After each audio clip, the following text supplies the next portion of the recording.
마태복음 1장을 넘어서 2장으로 가겠습니다.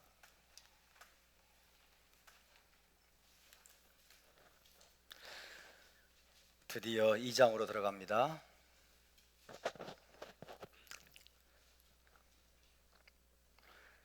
마태복음 2장 1절부터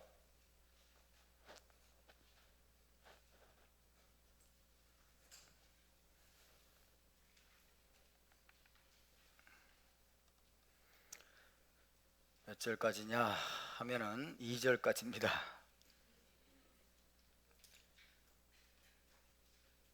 자, 2장 1절부터 2절 두 절만 다 같이 한 목소리로 말씀을 받습니다. 시작. 헤로드 왕 때 예수와께서 유대 베들레헴에서 나심에 동방으로부터 박사들이 예루살렘에 이르러 말하되 유대인의 왕으로 나시니가 어디 계시냐? 우리가 동방에서 그의 별을 보고 그에게 경배하러 왔노라 하니. 아멘.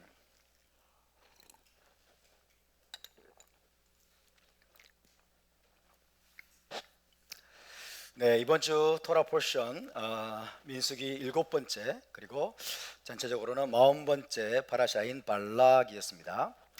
발락 주간에 오늘은 히브리 관점 복음서 강의 18번째 시간이 되겠습니다. 지난주에는 요셉과 미리암이 출산 후 40여일이 지난 어느 시점에 예루살렘 성전에 들어가서 정결 예식과 장자의 대속 의식을 행한 것에 대해서 살펴보았습니다. 성전 경내에 있는 여인의 뜰에서, 여인의 뜰이라고 하는 곳에서 시므온이 요셉과 미리암을 만났습니다. 그리고 장자의 대속 의식을 진행한 것으로 보이는데 그것은 시므온이 곧 제사장이었음을 의미합니다. 장자의 대속 의식이 끝나자 하나님의 섭리로 84년 동안 날마다 성전에서 기도와 금식으로 섬겼던 한나가 메시아로 오신 예수와를 알아보고 하나님께 감사를 드린 이야기들, 그리고 또 모든 친구들에게 드디어 메시아가 탄생했다고 하는 기쁜 소식을 알렸다는 것에 대해서 살펴보았습니다. 자, 이제 마태복음 2장으로 갑니다. 다시 한번 2장 1절을 읽습니다. 2장 1절 시작. 헤로드 왕 때에 예수와께서 유대 베들레헴에서 나심에 동방으로부터 박사들이 예루살렘에 이르러 말하되. 자, 이 말씀에 따르면 예수와께서 유대 베들레헴에서 태어나시던 시기는 언제입니까? 헤로드 왕 때라고 되어 있습니다. 헤로드 왕, 그죠? 헤롯 대왕입니다. 헤롯 대왕, 헤롯 the great, 헤롯 1세라고 할 수 있습니다. 헤롯 대왕이 유대 지역을 분봉왕으로 다스리던 시대였습니다. 예수와께서 유대 베들레헴에서 탄생하던 시대가 바로 그 시대입니다. 헤롯.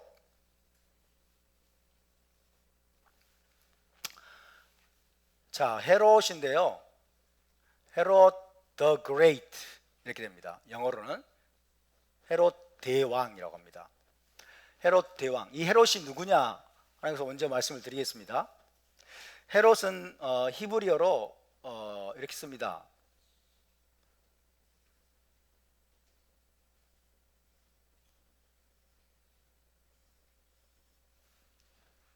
자, 함께 읽어볼까요?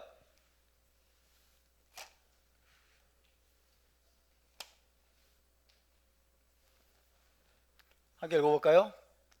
헤롯 이러면 되잖아요. 자, 호르도스입니다. 호르도스. 히브리어 이름은 호르도스예요. 호르도스. 이것이 헤롯의 히브리 이름입니다. 호르도스. 해봅시다. 호르도스. 자, 호르도스라고 하는 이 헤롯은 강력한 정치가였습니다. 강력한 정치가이자 유대교 개종자였어요. 호르도스는 유대교 개종자였다. 유대교로 개종한, 정확히 말하면 유대교 개종자의 아들이죠. 아버지가 유대교 개종자였어요. 출신지가 어디냐? 에돔입니다. 에돔 사람이에요. 에돔을 신약성경에서는 이두메라고 그랬죠. 이두메, 헬라어로 이두메. 이두메 지역 출신입니다. 에돔 사람, 그리고 유대교 개종자였습니다. 그래서 강력한 정치가이자 유대교 개종자였던 이두메 사람, 에돔 사람 안티파터의 아들입니다. 이 호르도스의 아버지는 안티파터예요. 그래서 안티파터가 이제 유대교 개종자겠죠. 안티파터의 아들입니다. 헤롯의 아버지는 안티파터입니다. 이 헤롯 대왕인 이 헤롯은 BC 74년경에 태어났습니다. BC 74년경. BC 74년에 태어나서 언제 죽었느냐? BC 4년에 죽었습니다. 자, 74년에 태어나서 4년, BC 4년에 죽었습니다. 헤롯의 아버지 안티파터는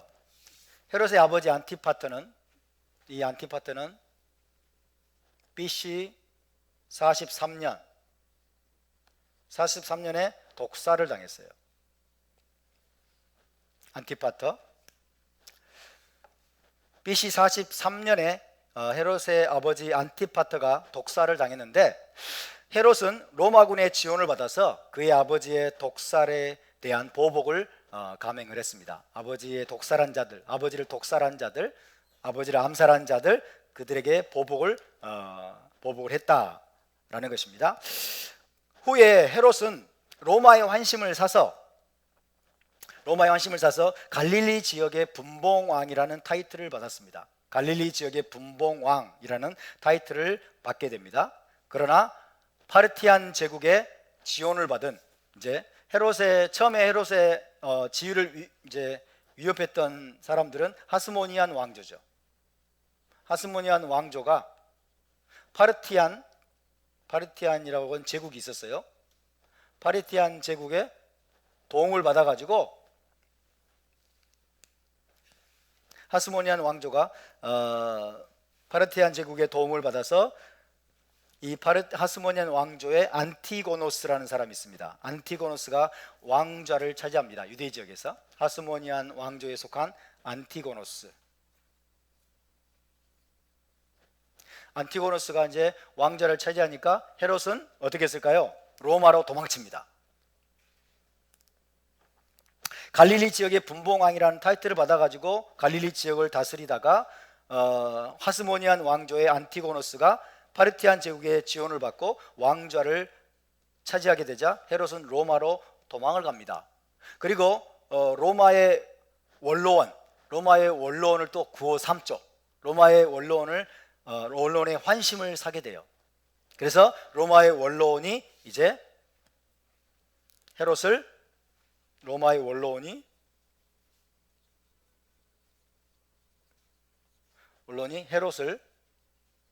헤롯에 대해서 뭐라고 말하느냐? 유대인의 왕이다라는 칭호를, 유대인의 왕이라는 타이틀을 헤롯에게 제공합니다. 로마의 원로원이 인정을 하는 거죠. 헤롯을 유대인의 왕이라고 로마의 원로원이 인정을 해줍니다. 그리고 임명을 합니다. 헤롯을 유대인의 왕으로 공식 임명을 하게 됩니다. 그리하여 헤롯은 로마군의 도움을 받으면서 다시 유대로 돌아옵니다. 누구에 의해서 쫓겨났어요? 하스모니안 왕조 안티고노스에 의해서 쫓겨났다가 로마 원로원의 임명을 받고 유대인의 왕이라는 칭호를 받고 임명을 받아서 다시 유대로 돌아옵니다. 로마군과 함께 로마군의 도움을 받으면서 다시 유대로 돌아옵니다. 그리고 3년간의 전투 끝에 헤롯의 군대는 예루살렘을 완전히 점령을 하게 되고 하스모니안 왕조를 끝장냅니다. 하스모니안 왕조를 끝장내고 종식시키고 드디어 헤롯이 왕자를 차지하게 됩니다.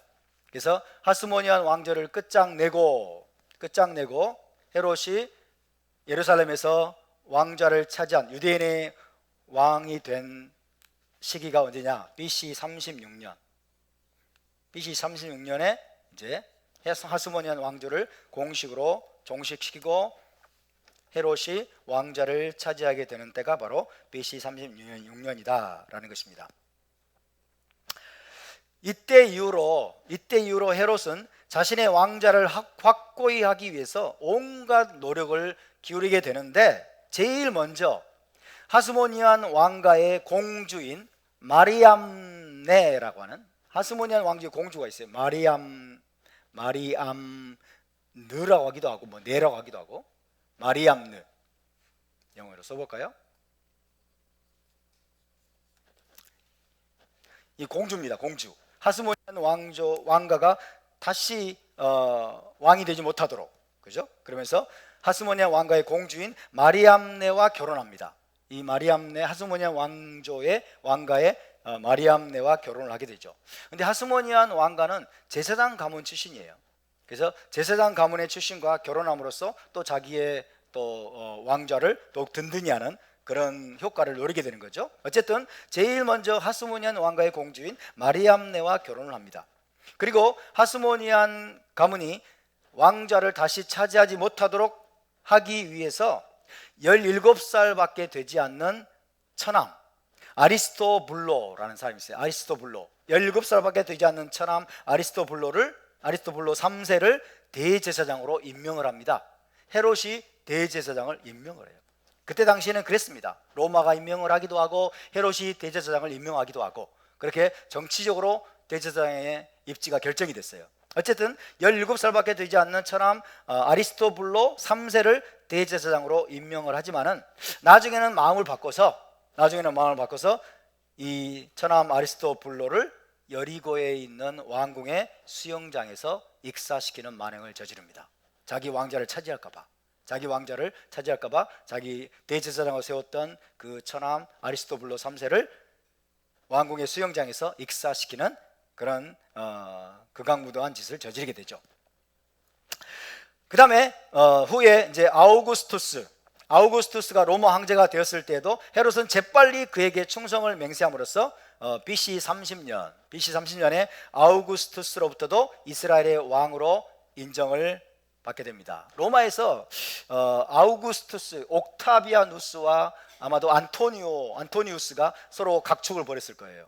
옥타비아누스와 안토니우스가 각축을 서로 경합을 하고 싸웠을 때 이 헤롯은 처음에는 안토니우스의 편을 들었어요. 그런데 누가 승리를 했느냐? 옥타비아누스가 승리를 했어요. 그러면서 이제 아우구스투스라는 칭호를 얻고 로마 형조가 되었을 때 재빨리 태세 전환해가지고 아우구스투스에게 충성 맹세, 그래가지고 유대인의 왕이라는 지위를 확고히 다시 한번 보장을 받게 됩니다. 그로부터 1년 후에 BC 30년 아우구스투스로부터 이스라엘의 왕으로 인정을 받고 난 후 1년 후에 자기 집안 내에서 그의 왕좌를 위협하는 문제들이 불거지게 됩니다. 왕궁 내에서, 헤롯 왕궁 내에서 자기의 왕좌를 위협하는 문제들이 불거지게 되자 헤롯은 먼저 자기 아내인 미리암네를 죽입니다. 미리암네를 죽이고 또 미리암네의 어머니, 누굴까요? 장모죠, 장모. 미리암네의 어머니인 알렉산드라까지 처형함으로써 문제를 해결합니다. 집안 내에서 자기의 왕좌를 위협한 일이 벌어지는데 누구에 의해서 왕자가 위협을 받느냐? 자기 아내에서 위협을 받는 거예요. 그래서 미리암네를 죽이고, 그 다음에 미리암네 뒤에서 조종했던 알렉산드라, 자기 장모까지 처형을 하게 됩니다. 뿐만 아니라 헤롯은 또 다른 처남, 아까 누구를 죽였죠? 아리스토블로 3세, 그죠? 대제사장으로 임명했던 아리스토블로 3세를 처형했죠. 또 다른 처남까지 처형하는 잔인성을 보입니다. 헤롯은 여러 번 또 결혼을 합니다. 6번인가 9번인가 결혼을 했어요. 여러 번 결혼을 했고, 또 거대한 항구 도시인 가이사랴 마리티마라는 항구 도시를 건설합니다. 헤롯은요 뛰어난 건축가예요. 그래서 가이사랴 마리티마라는 항구 도시입니다. 항구 도시. 가이사랴 마리티마라고 하는 항구 도시를 포함해서 대규모 건축 프로젝트들에 착수를 합니다. 그리고 BC 20년 이게 중요합니다. BC 20년은 이제 성전, 예루살렘 성전 쇄신 작업에 착수합니다. 유대인들의 환심을 사기 위해서죠. 유대인들이 헤롯을 싫어하니까, 헤롯을 증오하고 싫어하니까 유대인들의 환심을 사기 위해서 BC 20년에 거대한 성전 쇄신 공사와 성전산 전체 확장 공사를 시작을 합니다. 성전산 전체 확장 공사. 그래서 성전산에 여인의 뜰도 만들고, 그 다음에 이방인의 뜰도 만들고, 그래서 그 성전 캠퍼스, 그죠? 예루살렘 성전 캠퍼스를 엄청나게 확장을 하는데, 거기다가 그 재료들이 뭐예요? 전부 대리석이에요. 엄청난 아름다운 대리석을 또 대리석으로 건축을 하고, 거기에다가 또 금을 입히고, 그러면서 굉장히 아름답고 화려하게 그렇게 성전산 전체 확장 공사를 시작을 했습니다. 그게 확장 공사가 끝나는 게 끝나기까지 몇 년이 걸렸을까요? 몇 년이 걸렸을까요? 46년이 아닙니다. 46년이 아니고 64년입니다. 46년이라고 성경에 기록되어 있는 것은 뭐예요? 아직 진행 중이에요. 그때까지 46년, 끝나기까지는 60 아마 3년인가 4년이 걸렸을 거예요. 그러니까 BC 20년부터 예수와께 승천한 이후에 계속된 거예요. 계속돼 가지고 약 63년, 64년 정도까지 어마어마한 그런 프로젝트가 계속되었던 것입니다. 자, 헤롯은 계속해서 자신의 왕좌를 차지하려는 자들이 항상 왕궁에 숨어서 반란을 꾸미고 있다고 확신하는 뭐예요? 과대망상, 편집증적인 그런 상태에서 살았습니다. 그래서 BC 7년에 헤롯은 반역을 꾸민 것으로 의심을 해서 자기의 두 아들, 누구의 아들일까요? 역시 미리암네의 아들입니다. 자기의 두 아들 알렉산더와 아리스토블로를 또 처형합니다. 그죠? 자기 아내 미리암네를 죽이고, 장모를 죽이고, 그 다음에 두 명의 처남을 처형하고, 그 다음에 미리암네가 낳은 두 아들 알렉산더와 아리스토블로까지 처형을 합니다. 왕좌에 대한 이 헤롯의 집착은 어마어마합니다. 그런 처형들이 언제 있었다고요? BC 7년에 있었어요. 그런 처형들이 있은 지 1년 만에 헤롯은 왕좌의 새로운 경쟁자가 유대 베들레헴에서 탄생했다는 소식을 누구로부터 듣게 될까요? 동방의 박사들로부터. 그죠? 자기 집안 내에서는 전부 경쟁자들을 제거했는데 동방의 박사들이 와가지고 1년 후에 또 다른 왕좌의 경쟁자가 탄생했다는 소식을 듣게 되는 것이 바로 오늘 마태복음 2장 1절과 2절에 나와 있는 내용입니다. 헤롯은 몇 년에 죽었습니까? BC 4년에 죽었습니다. BC 4년.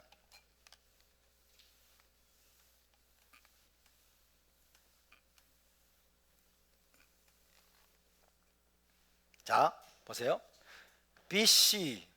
BC와 AD라고 하죠. BC와 AD를 나누는 기준은 뭘까요? BC와 AD를 나누는 기준은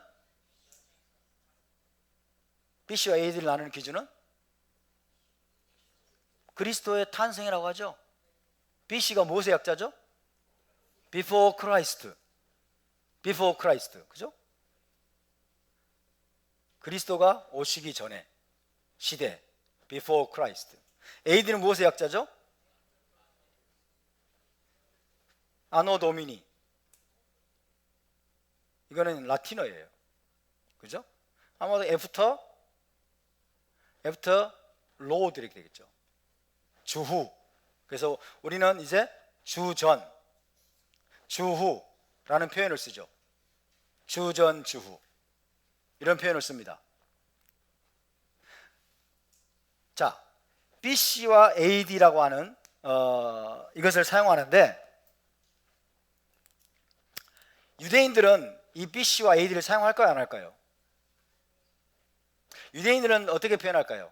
연도를 BCE를 사용합니다. 그리고 CE를 사용합니다. BCE, CE. Before Christ가 아니겠죠? Before Common Error. Before Common Error. 여기는 Common Error. 이렇게 되죠. 근데 횟수는 똑같아. 그죠? BCE 뭐 4년, 이거는 BC 4년하고 똑같아요. 횟수는 똑같은데 유대인들은 BCE 혹은 CE 이렇게 표현합니다. 흔하게 알려져 있는 시대, 이게 흔하게 common error, 공동적으로 사람들이 사용하는 시대 이런 뜻이에요. 그래서 유대인들은 이걸 사용합니다. 왜? 그리스도 메시아를 예수와를 믿지 않기 때문에. 그죠? BC, 그러나 보편적으로는 BCAD. BCAD. 워낙에 이게 보편화되어 있기 때문에 유대인들도 이걸 따르지 않을 수가 없어요. 다만 이름만 바꾼 거예요. BCE, 그 다음에 CE 이렇게 표현을 하고 있습니다. 자, AD 이런 시대 구분, AD라고 하는 시대 구분을 가장 먼저 사용한 사람은 누구냐? 6세기 기독교 수도사였던 디오니시우스 엑시구스라고 합니다. 6세기 이거를 먼저 만들어낸 사람이 6세기예요. 6세기 와서야 기독교 수도사 디오니시우스, 상식적으로 알아두세요. 디오니시우스 엑시구스 라는 사람이에요.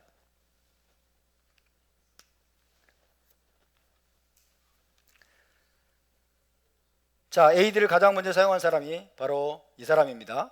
기독교 수도사였는데 디오니시우스 엑시구스입니다. 자, BCAD 이 구분법에 따르면 예슈아는 언제 탄생하는 게 가장 적절할까요? AD 1년. 그죠? 예슈아가 딱 탄생하면 1년 그래야 되겠죠. 아마 AD 1년에 예슈아가 탄생해야 될 겁니다. 그러면 예슈아 탄생하기 전에 이제 BC 1년이 되는 거죠. 그죠? 그러니까 BC AD 구분법에 따르면 예슈아는 AD 1년에 탄생해야 맞을 것 같은데, 그러나 보세요. 헤롯이 언제 죽었어요? 4년에 죽었어요. 헤롯이 동방 박사들의 방문을 받은 게 BC 6년입니다. BC 6년에 BC 4년이군요. 4년에 동방 박사들의 방문을 받았어요. 자, 그러면 메시아 유대인의 왕으로 나신 이의 별, 동방 박사들이 별을 본 시점이 예수와가 탄생한 시점이겠죠. 그죠? 별을 본 시점은 언제일까요? 그로부터 2년 전쯤입니다. 왜? 헤롯이 2살 이하로 죽이라고 그랬죠.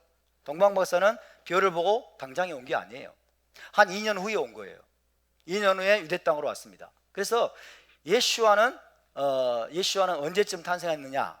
BC 6년, BC 6년쯤에 탄생한 것으로 보는 것이 타당합니다. 자, 예수와는 BC 6년쯤에 탄생했는데 왜 디오니시우스 엑시구스는 지금 이런 계산법을 사용하게 됐을까요? 왜 6년의 차이가 생길까요? 그것은 뭐 다른 이유가 없습니다.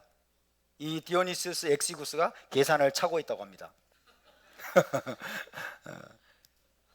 6세기경에는요 모든 게 정확하지 않잖아요. 지금이야 컴퓨터로 다 하니까 정확하지만은 그때는 정확하지가 않아요. 그래서 지금 한 6년 정도의 차이가 난 것은 이 사람의 계산 차고 때문에 이런 일이 벌어졌다라고 그렇게 알려져 있습니다. 어쨌든 예수와는 AD 1년에 탄생한 것이 아니고 BC 6년쯤에 탄생했다고 생각이 됩니다. 자, 이런 이제 이해를 가지고 2장 1절을 다시 한번 읽어보겠습니다. 2장 1절. 자, 2장 1절 다시 읽습니다. 시작. 헤로드 왕 때에 예수와께서 유대 베들레헴에서 나심에 동방으로부터 박사들이 예루살렘에 이르러 말하되.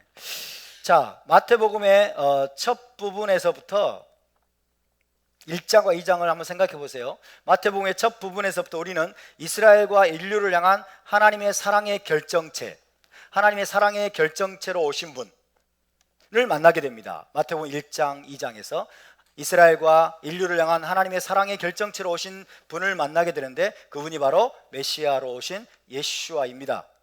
예수와는 죄와 사망에 사로잡힌 이스라엘과 인류를 구원하시기 위한 하나님의 해결책으로 보냄받으신 분입니다. 그분은 이스라엘의 구원자일 뿐만 아니라 온 인류의 구원자로 오신 분임을 믿으시기 바랍니다. 따라서 그분을 거절하는 자들은 결국 파멸에 이르게 되지만은 누구든지 그분을 왕으로 영접하는 자들은 그분의 왕국에 들어갈 권한을 얻게 됩니다. 마태는 이 마태복음 첫 부분에서부터 이 땅에 오신 메시아를 영접한 자들이 자기 백성 유대인들이 아니라는 걸 보여줍니다.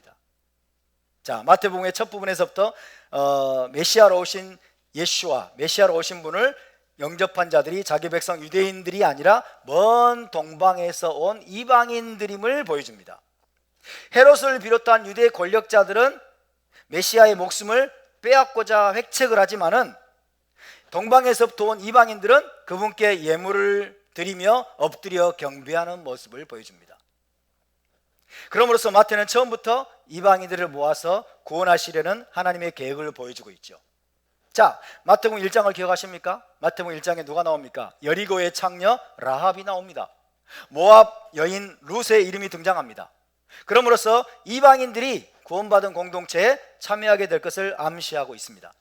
그리고 2장에서도 동방에서 온 박사들, 즉 이방인들이 이스라엘의 왕으로 오신 메시아를 인정하고 경배하는 모습을 보여줍니다.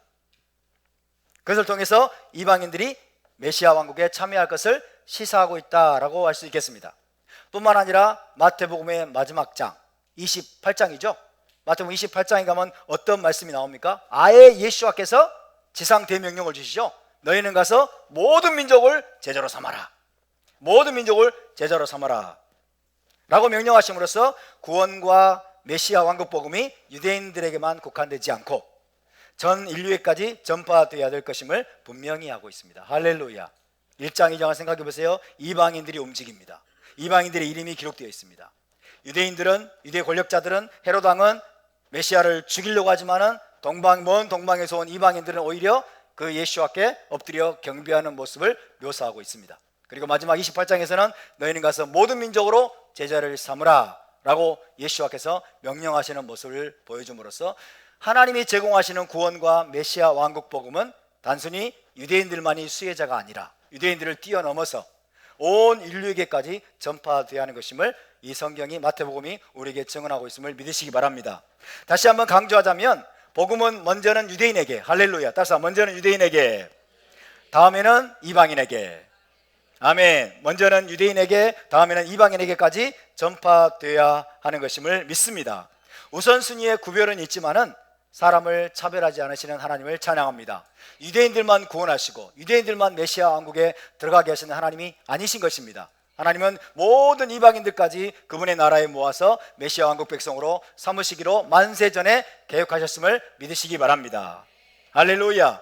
자, 동방의 박사들이 그렇게 찾아와서 여러분 예물을 드리며 메시아께 엎드려 경배하는 모습이 바로 그 모습을 우리에게 지금 보여주고 있는 것입니다. 구원은 단순히 유대인들에게만 국한되는 것이 아니다. 오히려 처음에는 유대인들이 여러분 메시아를 배척하고 헤롯 왕은 메시아를 죽이려고 했지만은 동방에서 온 이방인들은 메시아를 알아보고 메시아를 인정하고 그 앞에 엎드려 경배했다는 그 모습을 우리에게 보여주고 있는 것입니다. 자, 2장 1절 2절을 다 함께 읽어보겠습니다. 1절 2절 함께 있습니다. 다시 한번 시작. 헤롯 왕 때 예수와께서 유대 베들레헴에서 나심에 동방으로부터 박사들이 예루살렘에 이르러 말하되 유대인의 왕으로 나신 이가 어디 계시냐? 우리가 동방에서 그의 별을 보고 그에게 경배하러 왔노라 하니. 자, 여기서 마태는 예수와께서 유대 베들레헴에서 태어나셨을 때 동방으로부터 박사들이 예루살렘으로 찾아왔다고 말씀하고 있습니다. 동방에서 생물학 박사가 왔을까요? 철학 박사가 왔을까요? 신학 박사가 왔을까요? 아니면 인문학 박사가 왔을까요? 동방으로부터 박사들이 예루살렘으로 찾아왔다라고 말씀하고 있습니다.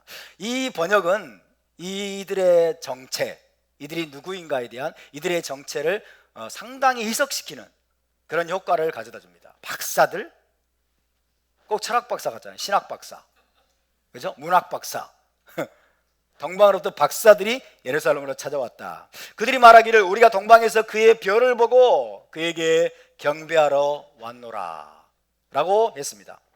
자, 동방에서 그의 별을 보고 그에게 경배하러 왔노라, 이 말을 통해서 우리는 그들의 정체가, 그들이 어떤 사람인가를 어느 정도는 짐작할 수가 있습니다. 여러분, 고대인들은요 별들이 지상에서 일어나는 중요한 사건들의 전조가 되고, 그리고 별들이 지상에서 일어나는 중요한 사건들이 일어났음을 보여준다는 공통된 믿음을 가지고 있었어요. 고대인들은 별들을 통해서 지상에서 어떤 중요한 사건들이 일어난다고 하는 그 사인, 사인이 된다고 하는 그런 믿음을 고대인들은 가지고 있었습니다. 하늘에 새로운 별이 출현합니다. 하늘의 새로운 별의 출현은 아주 중요한 인물의 탄생을 보여주는 것이라고 믿었습니다. 하늘의 새로운 별이 출현하는 것은 아주 중요한 인물이 탄생하는 것을 보여주는 것이라고 믿었습니다. 점성가들이라고 하죠. 점성가들, 점성술사들. 점성가들은 어떤 사람들입니까? 별의 위치와 별자리를 해석하면서 미래를 예측하곤 했습니다. 이게 고대인들의 일반적인 행태였어요. 예를 들면 알렉산더 대왕이 있죠. 알렉산더 대왕은 위대한 대왕이죠. 알렉산더 대왕은 군사적으로 엄청난 성공을 거뒀어요. 정복의 정복을 거듭하면서 엄청난 영토를 정복했던 군사적인 성공을 거뒀던 왕인데, 이 알렉산더 대왕의 군사적인 정복을 예고하는 별자리가 그의 탄생을 알리기 위해서 나타났던 것으로 사람들은 믿고 있습니다. 이 고대인들이 전해주는 내용입니다. 뿐만 아니라 고대인들은요, 별이 사람을 인도할 수 있다고도 믿었습니다. 별이 사람을 인도할 수 있다. 뱃사람들이 항해하기 위해서 별들을 사용했어요. 별을 보면서 항해를 하는 거예요. 그죠? 뱃사람들은 항해를 하기 위해서 별들을 사용을 했는데, 그와 마찬가지로 별들이 사람을 어떤 목적지까지 인도할 수 있다고 믿었습니다. 별들이 사람을 인도하고 목적지까지 데리고 갈 수 있다고 믿었습니다. 자, 베르길리우스라는 사람이 있어요. 베르길리우스의 서사시 아이네이스라는 서사시가 있습니다. 그 서사시에 따르면 한 별이 로마라는 도시가 세워질 장소로 아이네이아스라는 사람을 인도했다는 내용이 나옵니다. 아이네이아스는 이제 주인공이죠. 아이네이아스라는 사람을 로마라는 도시가 세워지는 장소로 한 별이 인도했다라는 내용이 나오고 있습니다. 바로 이와 같은 맥락에서 동방으로부터 박사들이 유대인의 왕으로 탄생하신 이의 별을 보고 그에게 경배하러 왔다라고 말하고 있습니다. 유대인의 왕으로 나신 이의 별을 보고 그에게 경배하러 왔다라는 것입니다.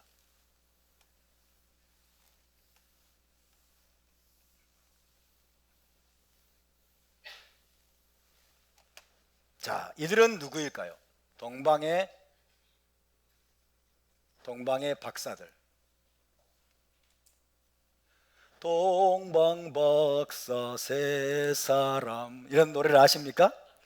귀한 예물 가지고. 찬송가인가요? 찬송가에 나오나요? 네.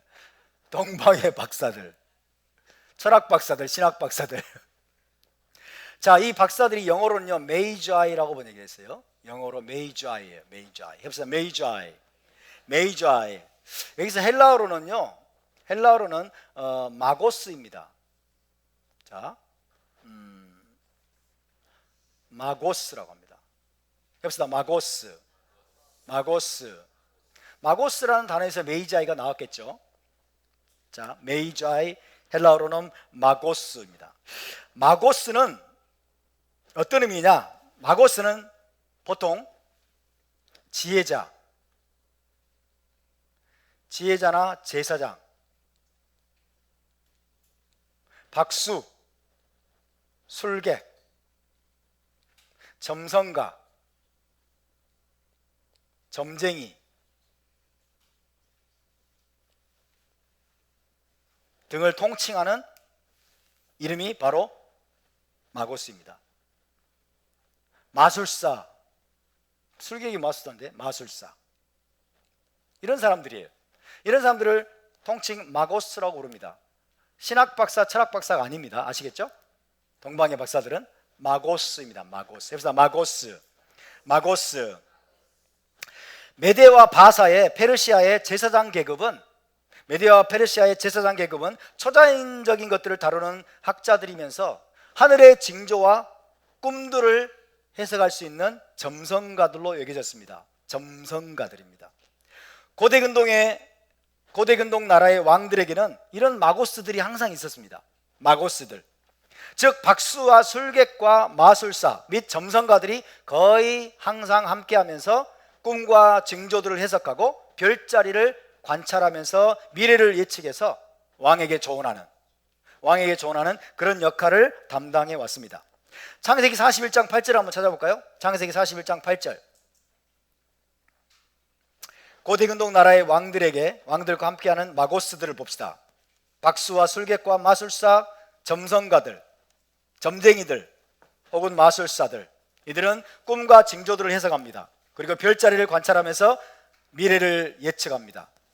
그리고 별자리가 예지해주는 의미들을 왕에게 조언하는 역할을 담당합니다. 창세기 41장 8절. 자, 찾으셨으면 함께 읽습니다. 시작. 아침에 그의 마음이 번민하여 사람을 보내어 애굽의 점술가와 현인들을 모두 불러 그들에게 그의 꿈을 말하였으나 그것을 바로에게 해석하는 자가 없었더라. 바로가 꿈을 꾸었죠.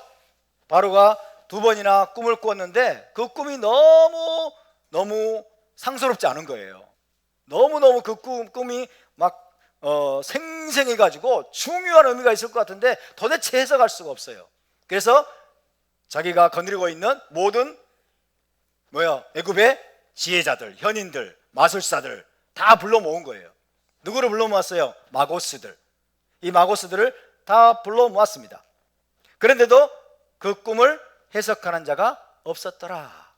애굽 왕 바로 곁에는 항상 임박한 미래의 징조들을 보여주는 꿈이나 그리고 기상이변 등이나 징조, 하늘의 징조들을 해석해주는 점술가와 현인들이 있었음을 보여줍니다. 그들이 통칭 마고스입니다. 자, 출애굽기로 가봅시다. 출애굽기 7장.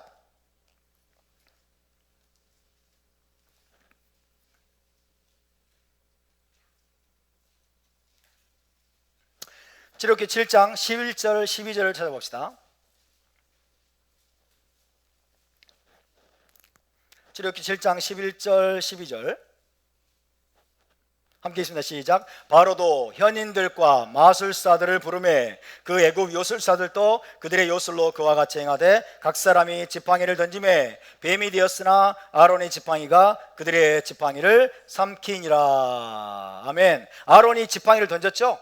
던지고 뭐가 됐어요? 뱀이 됐어요.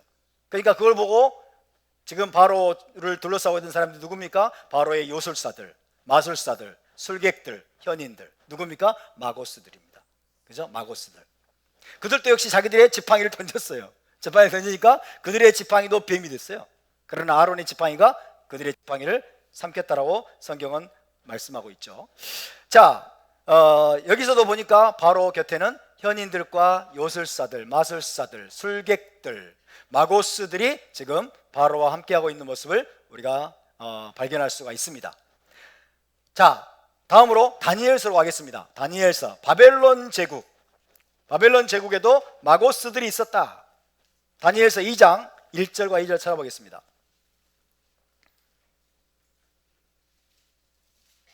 우리가 이렇게 토라와 타나크의 배경들을 살펴보아야 동방의 박사들이 어떤 사람인가의 그 그림을 발견할 수가 있어요. 다니엘서 2장 1절 2절입니다.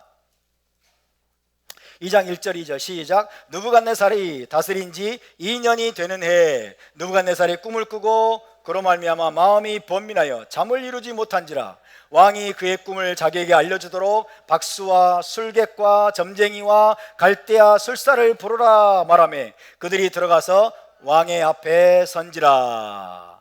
박수와 술객과 점쟁이와 갈대아 술사, 모든 종류의 마고스들을 다 불러라 한 거죠. 느부갓네살이 꿈을 꿨어요.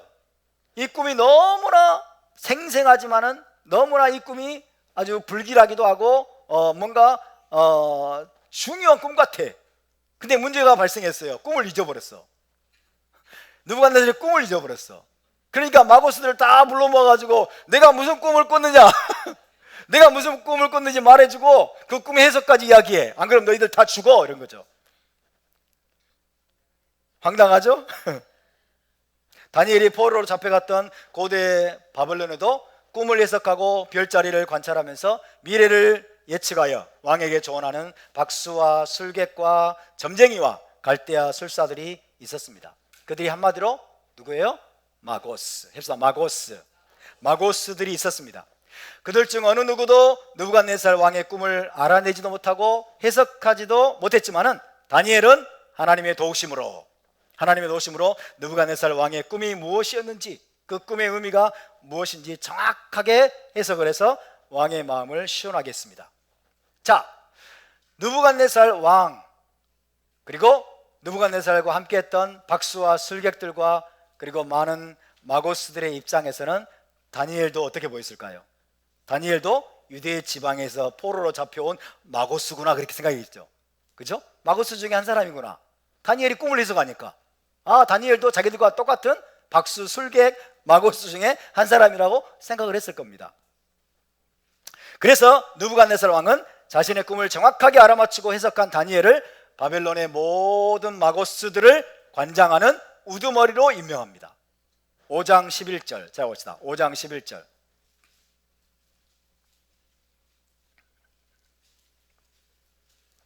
다니엘서 5장 11절.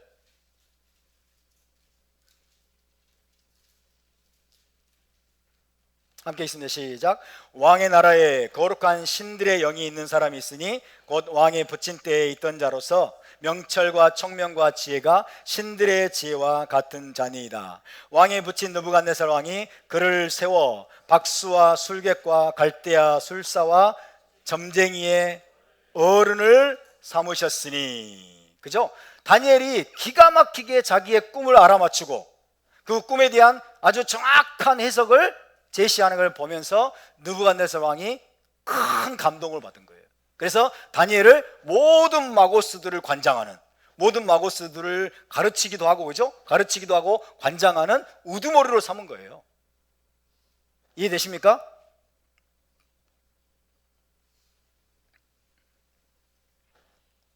자, 이것이 바로 동방의 박사들이라는 표현 속에 우리가 알아야 될 배경적인 지식입니다.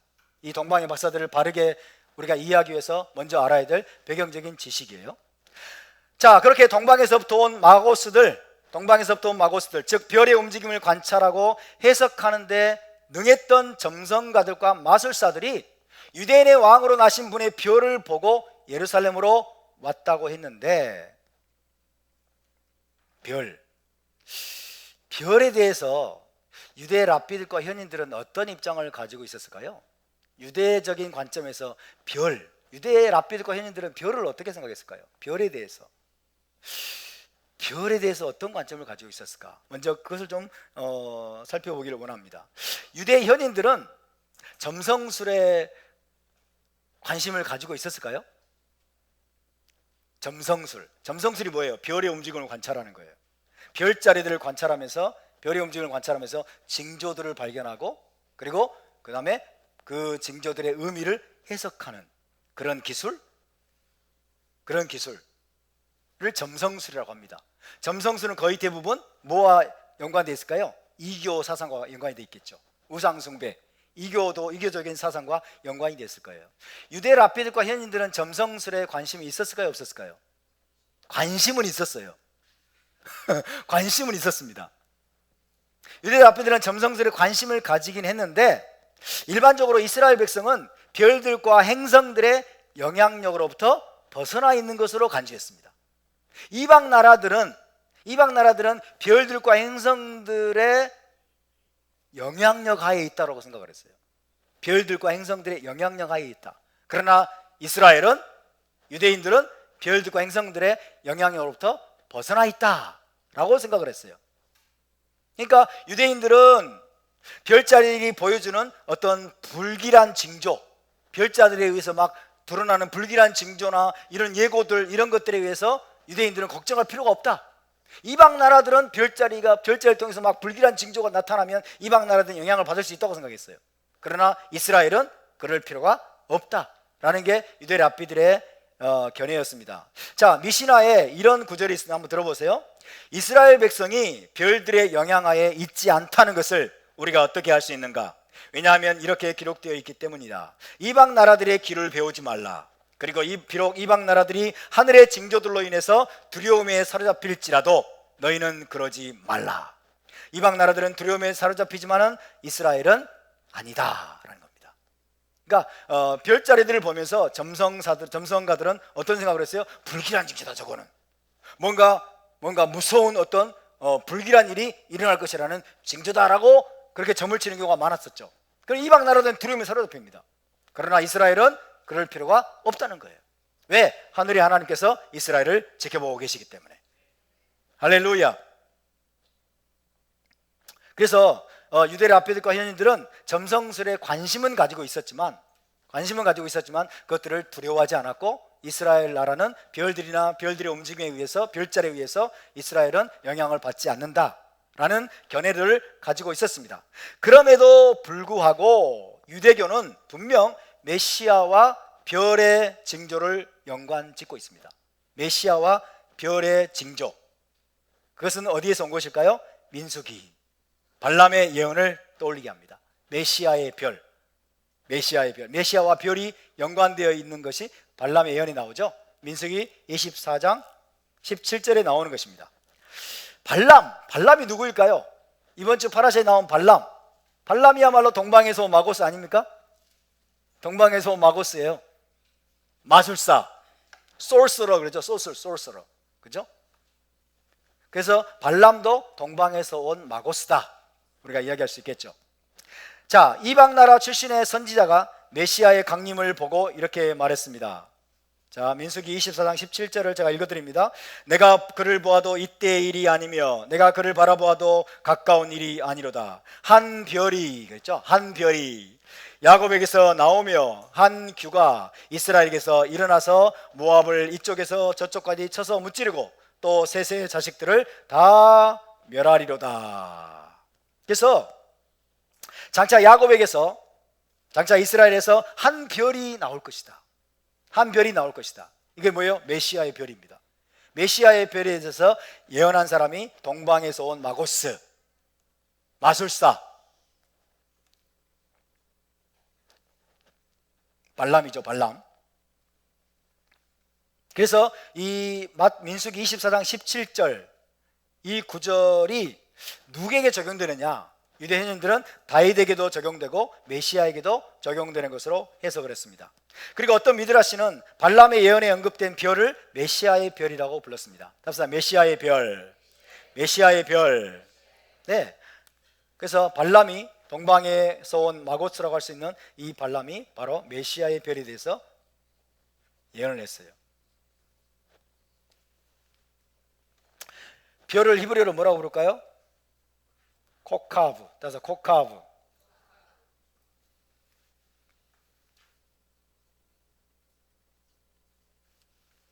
여성용으로 하면 코크바가 되겠죠.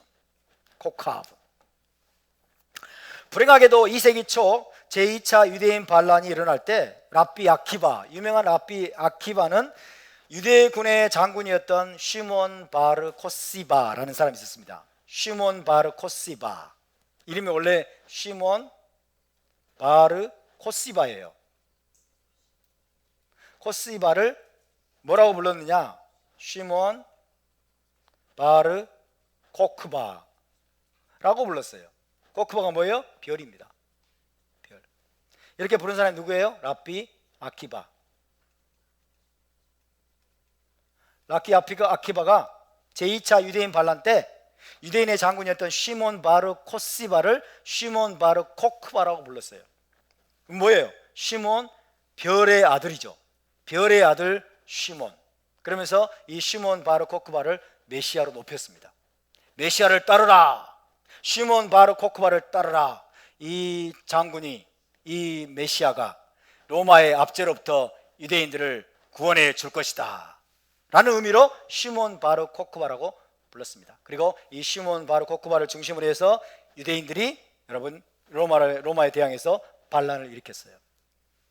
성공했을까요? 실패했을까요? 실패했습니다. 불행하게도 여러분 이 시도는 빗나가고 말았습니다. 랍비 아키바의 통찰력은 빗나갔고 시몬 바르 코크바는 이스라엘의 메시아가 아닌 것으로 판명이 됐습니다. 오히려 마태복음 2장은 동방에서 온 마고스들이 특이한 별을 발견하고서 그것이 유대인의 왕의 나심을 알리는 메시아의 별임을 깨달았다는 거예요. 메시아의 별임을 깨닫고 그분께 경배하기 위해서 예루살렘으로 왔다라고 기록을 하고 있습니다. 그래서 동방에서 온 마고스들이야말로 메시아의 별을 발견한 사람들이었던 것입니다. 랍비 아키바도 실패했는데, 랍비 아키바도 여러분 메시아의 별을 제대로 발견하지 못하고 실수를 했는데, 동방에서 온 마고스들이 메시아의 별을 발견한 거예요. 그리고 그 별의 징조를 믿고 예루살렘으로 와서 모두에게 메시아가 태어났다는 것을 지금 알리고 있는 것입니다. 그죠? 헤롯에게, 유대 종교의 지도자들에게 메시아가 탄생했다는 사실을 동방의 박사들이, 마고스들이 지금 알려주고 있는 것입니다. 자, 하나님께서 그 별을 통해서 모두에게 알게 하신 메시아는 누구입니까? 요셉의 아들, 다윗의 아들 예수와였습니다. 할렐루야. 자, 그렇다면 그렇게 유대인의 왕으로 나신 분의 별을 보고 예루살렘으로 올라온 그 동방의 마고스들은 누구였을까요? 그들은 어디에서 왔을까요? 그리고 그들의 정체는 과연 무엇이었을까요? 지금으로부터 10여 년 전에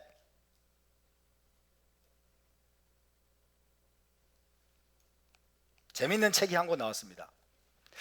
또 하나의 선민, 아리랑 민족. 들어보셨어요? 또 하나의 선민, 아리랑 민족.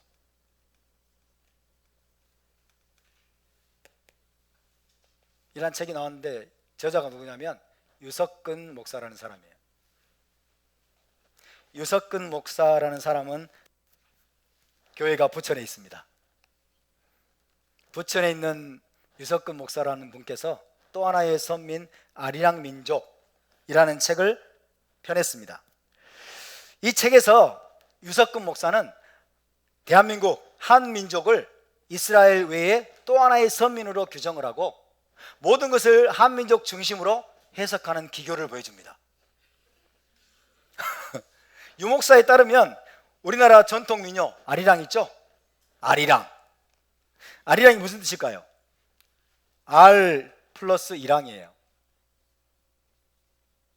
알은 뭘까요? 하나님. 이랑은 뭘까요? 함께. 란 뜻이란 얘기입니다. 나랑 가자 할 때 랑 나오잖아요. 랑. 그죠? 알, 이랑. 그러면 아리랑, 아리랑, 아라리요. 나오잖아요. 하나님과 함께, 하나님과 함께 이런 뜻이라는 거예요. 우리나라 전통 민요.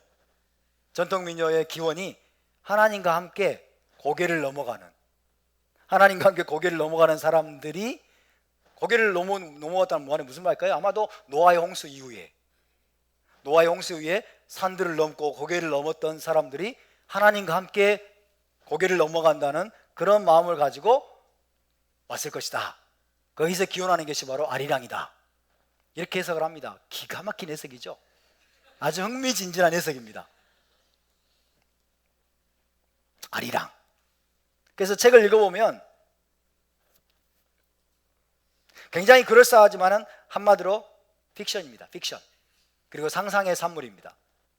우리 대한민국 사람들은, 그리고 한국의 크리스찬들은 굉장히 솔깃할 만한 내용들이 아주 많이 있습니다. 아, 우리가 또 하나의 선민이구나.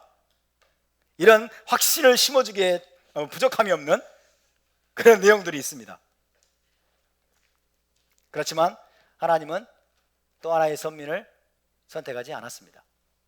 성경에서 하나님은 이스라엘을 선택하고 또 한민족을 선택했을까요? 성경에 그런 내용이 있습니까? 없습니다.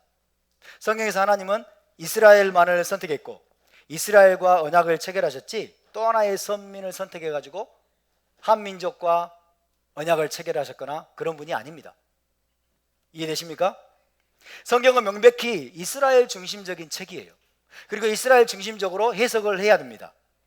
근데 아리랑 민족은 한민족 중심으로 해석을 하고 있어요. 모든 것을 한민족 중심으로 해석을 하니까 기분은 좋죠. 기분은 좋고 와 솔깃하다. 정말 그럴 수 있네. 한민족, 우리가 또 하나의 선민이니까 우리 한국 땅에 이렇게 크리스찬들이 많구나.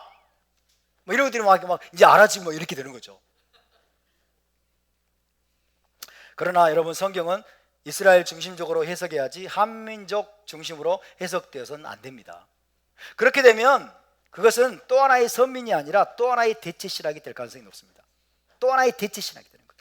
유대인들은 무시하고 이제 한민족, 우리 민족, 그죠? 우리 민족 중심으로 모든 것을 해석하게 될 가능성이 대단히 높죠. 아전인수격으로 성경을 해석하면 큰일 납니다.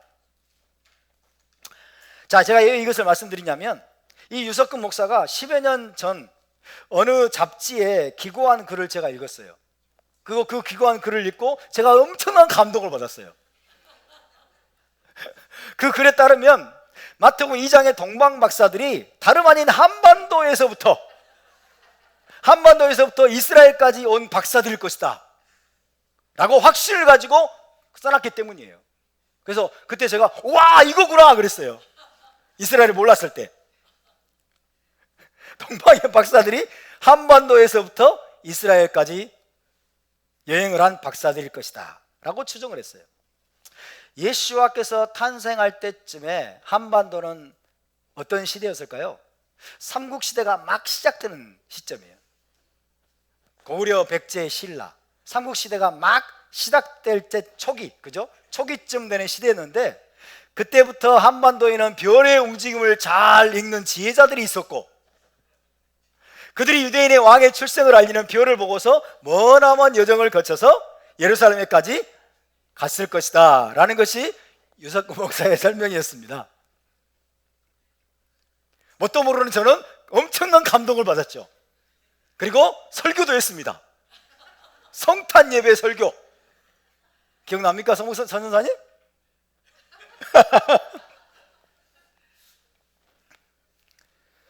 그러면서 그는 아주 그럴싸한 설명들을 덧붙이고 있었는데요, 얼핏 보기에는 맞을 것 같아 보이지만 성경적인 근거는 하나도 없는 말 그대로 상상력의 산물일 뿐입니다.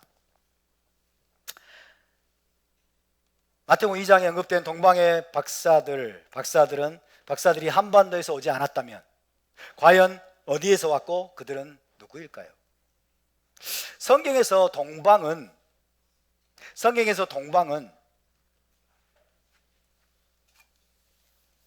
동방의 박사들한테 동방은 한반도를 가리키는 게 아닙니다.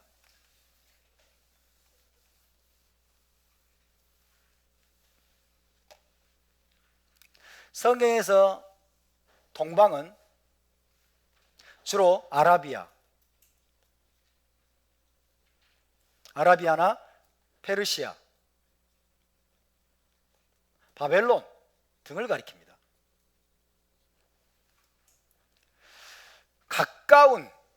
이스라엘에서 가까운 동방이라 함은 아마도 시리아나 요르단 정도 가리킬 겁니다. 조금 먼 동방은 메데, 페르시아, 바벨론 지역을 가리키는 경우가 거의 많습니다. 그래서 우리는 동방으로부터 박사들이 왔다, 마고스들이 왔다 라고 말할 때는 어디를 생각해야 되느냐, 아라비아도 될 수도 있고 바벨론, 메데, 페르시아 아마 지역일 가능성이 높다라고 생각을 해야 됩니다. 이게 성경이 그렇게 저술이 되어 있어요.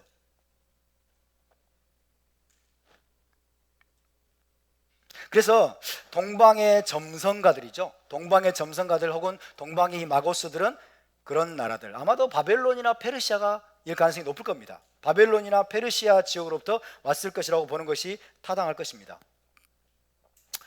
자, 이 점성가들 혹은 마고스들은 10중 8구 우상 숭배자였을 겁니다. 맞습니까? 10중 8구 우상 숭배자였을 것인데 그들이 어떻게 특별히 빛나는 한 별을 보고 그것이 유대인의 왕의 탄생을 알리는 징조라고 해석할 수 있었을까요? 그들은 분명 아마 우상 숭배자들이었을 거예요. 페르시아나 바벨론 지역에 있는 점성가들이라면, 마고스들이라면 10중 8구는 우상 숭배자들이었을 건데 하늘에서 갑자기 찬란하게 빛나는 한 별을 보고서 와, 저건 분명히 유대인의 왕의 탄생을 알리는 별임에 틀림없어 라고 해석을 하게 되었을까요?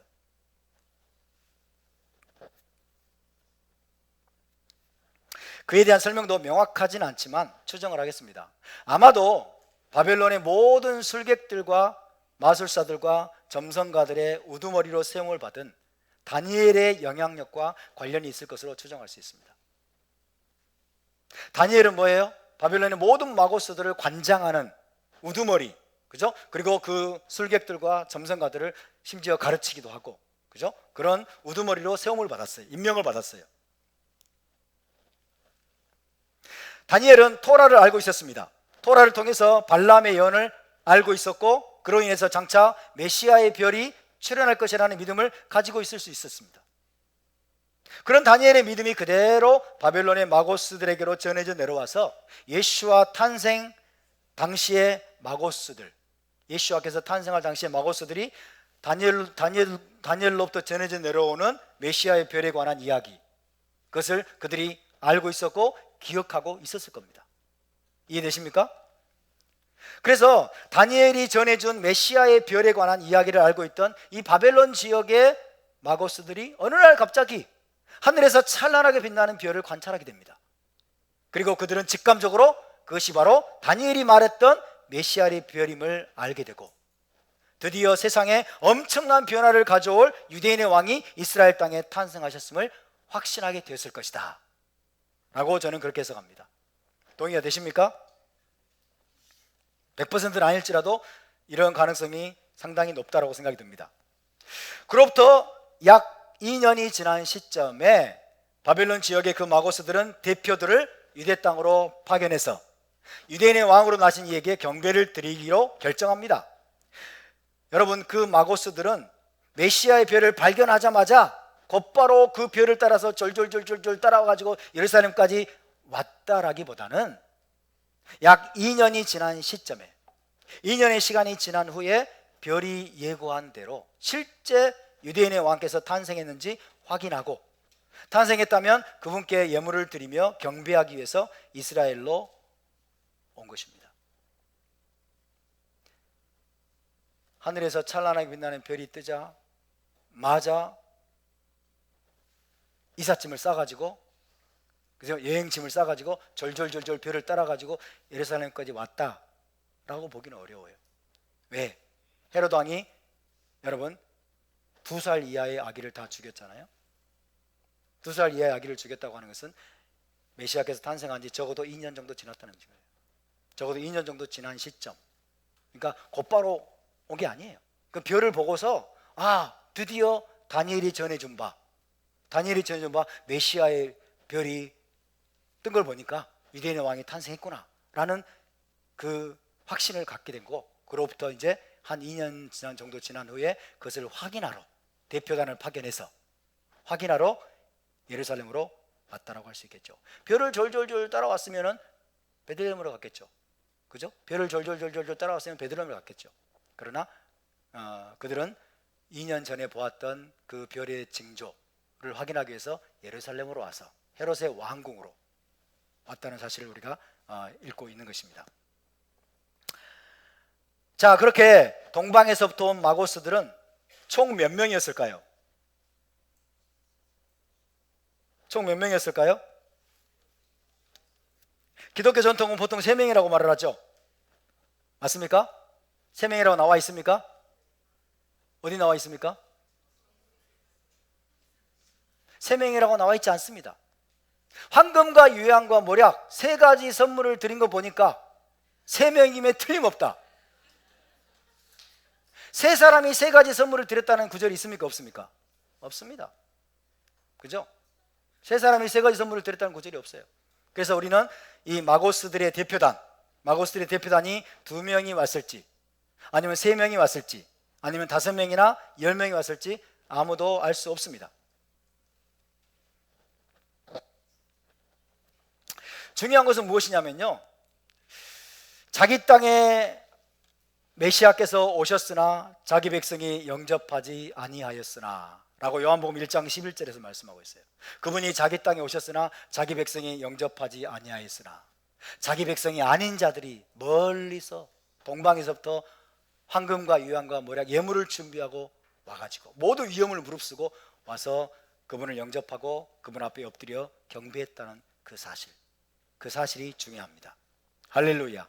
이방 나라들로부터 온 마고스들, 이방 나라의 우상 숭배자들이 가장 먼저 유대 나라에 유대인의 왕이 나셨음을 알리고 그분께 예물을 드려서 경배했다는 사실을 마태가 기록을 하고 있는 것입니다.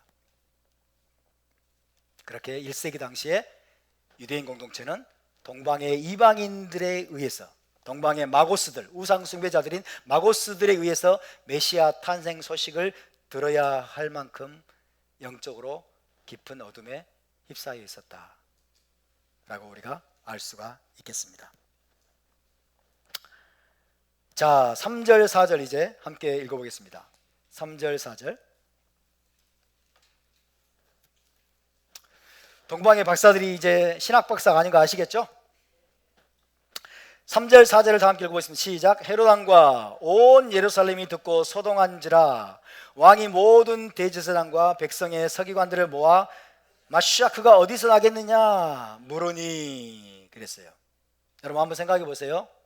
일평생 자기 왕좌를 지키기 위해서 조금이라도 의심되는 사람이 있으면 닥치는 대로 처형해 왔던 헤롯 대왕, 그 헤롯이 동방에서부터 온 마고스들로부터 유대인의 왕으로 태어나신 분이 어디 계십니까?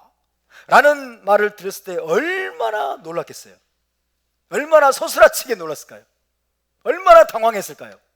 자기가 아는 바, 그죠? 자기가 아는 바 자기 집안 내에 왕과 내에 전부 자기 왕좌를 위협하는 자들은 모조리 다 처형하고 학살을 했는데 이건 도대체 뭔 소리야? 먼 동방에서 박사들이 와가지고 마고스들이 와가지고 유대인의 왕으로 태어나신 분이 어디 계십니까? 그런 거예요. 유대인의 왕이라 하면 나 헤롯밖에 없는데, 그죠? 나 헤롯 외에 다른 왕이 있어서는 안 돼요. 그런 자가 있다면 당장 죽여야 돼. 근데 지금 박사들이 그런 얘기를 하고 있을 때 아마 헤롯은 엄청나게 놀랐을 겁니다. 다른 왕이 있어서는 안 되는 거거든요. 그런데 동방에서 온 이 마고스들의 말을 듣고 헤롯 대왕이 당황하여 난리 법석을 떤 것은 알겠는데 그 다음에 뭐라고 돼 있어요? 온 예루살렘이 듣고 소동했대요. 이건 또 뭐예요? 온 예루살렘이 듣고 소동을 했대.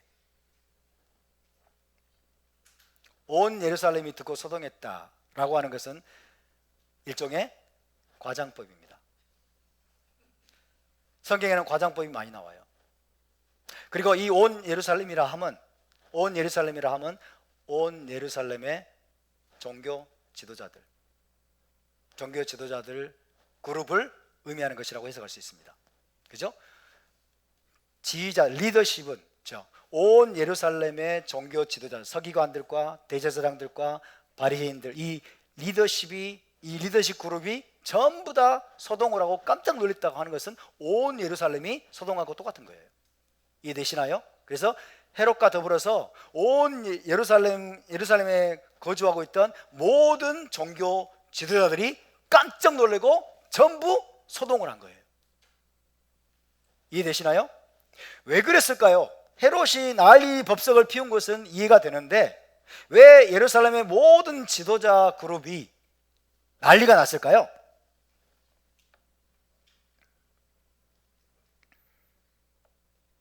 헤롯이 얼마나 포악하고 잔인한지 온 예루살렘은 너무나 잘 알고 있었습니다. 예루살렘의 종교 지도자들은 잘 알고 있었어요. 그래서 유대인의 왕에 태어났다는 이야기를 들은 헤롯이 미쳐 날뛰고 광분하는 모습을 보게 되었을 때 온 예루살렘, 다시 말하면 예루살렘에 있는 모든 종교 지도자들이 두려움을 떨었던 거예요. 또다시 칼바람이 불겠구나. 자칫 잘못하면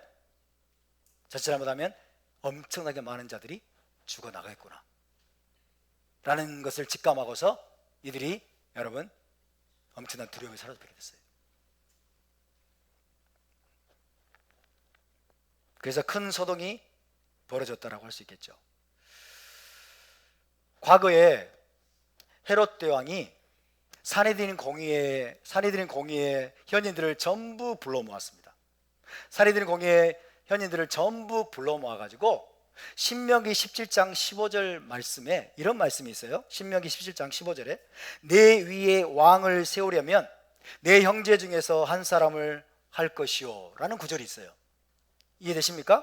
신명기 17장 15절에 내 위에 왕을 세우려면 내 형제 중에서 한 사람을 할 것이요 라고 기록된 말씀의 의미가 무엇인지 산헤드린 공의에게 설명해 달라고 요구한 적이 있었습니다.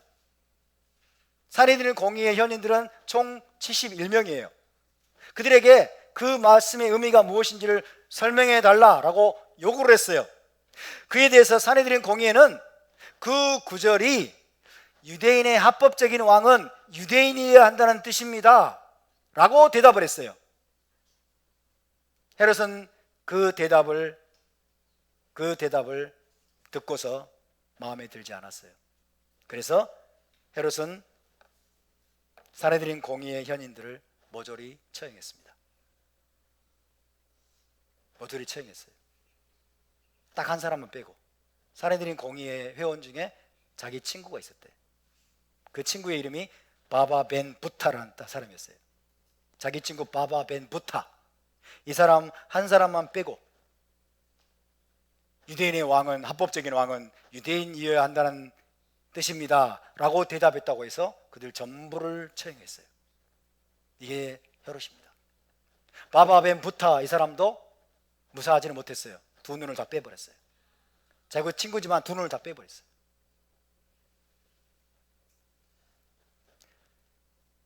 이런 무서운 사건이 있었기 때문에 헤롯 왕이 또다시 미쳐 날뛰기 시작하자 산헤드린 공의회를 비롯한 예루살렘의 모든 지도자들 역시 다시 한번 칼바람이 불지 모른다는 두려움에 사로잡혀서 소동하게 된 거예요. 온 예루살렘이 소동을 했다라는 말이 바로 그런 뜻입니다. 그리고 실제로 헤롯은 그 다음에 뭐라고 그랬어요?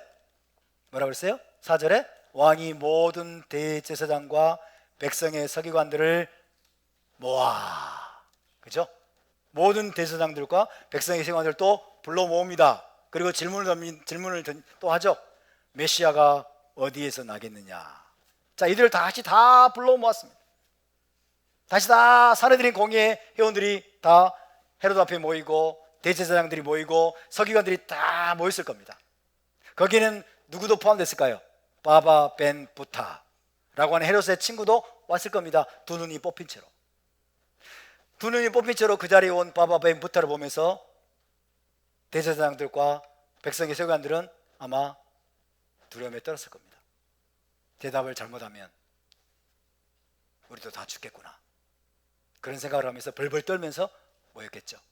결과는 어떻게 됐을까요? 다음 시간에.